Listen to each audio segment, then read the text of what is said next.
তো আমি একটা এমন পর্যায়ে এসেছিলাম যে ডাক্তারকে বলছি কিনা আমাকে প্লিজ, আমি লিখে দিচ্ছি, আমি সব করে দিচ্ছি, আমার বাড়ির লোককে বলতে না আমাকে না, আমি আর এত পেন সহ্য করতে পারছি না, আমাকে দিয়ে দাও। আমার এই যে ক্যান্সারের যখন ট্রিটমেন্ট চলে না, ডাক্তাররা কিন্তু চান্স নেন না। আর সূর্য যখন উঠতো তখন মনে হতো যে আজকে দিনটা তো দেখে নিলাম, তখন ভাবতাম এই সুন্দর ইয়েটা সূর্যের ডোবাটা আমি আবার দেখতে পাবো। তো আমি ভাবি আমার ক্যান্সার হয়েছিল, ভালো হয়েছিল।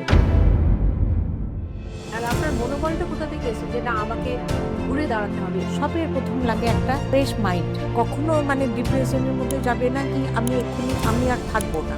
প্রতিটা মানুষ প্রে করেছে কন্টেস্ট জেতার মূলে হচ্ছে তুমি ক্রিয়েটিভ হয়ে যাবে, একটু সবার থেকে আলাদা, তাহলেই জিতে যাবে। পপুলার টিভি শো কি নাম ওটা, দিদি নম্বর 1-এ জিতেছিলাম। বাহ! হ্যাঁ, আর রোজগিরে গিন্নিতেও পার্টিসিপেট করেছি। সুনামি ভেঙে দেয় বলে একটা বাড়ি ঘর জানলা দরজা সেটা কি আর রিপেয়ার হয় না, আবার মানুষ সেইটা বসবাসের যোগ্য করে নেয়। Today you are a winner. এর থেকে বেশি আর অ্যাচিভমেন্ট মানুষের কি হয়?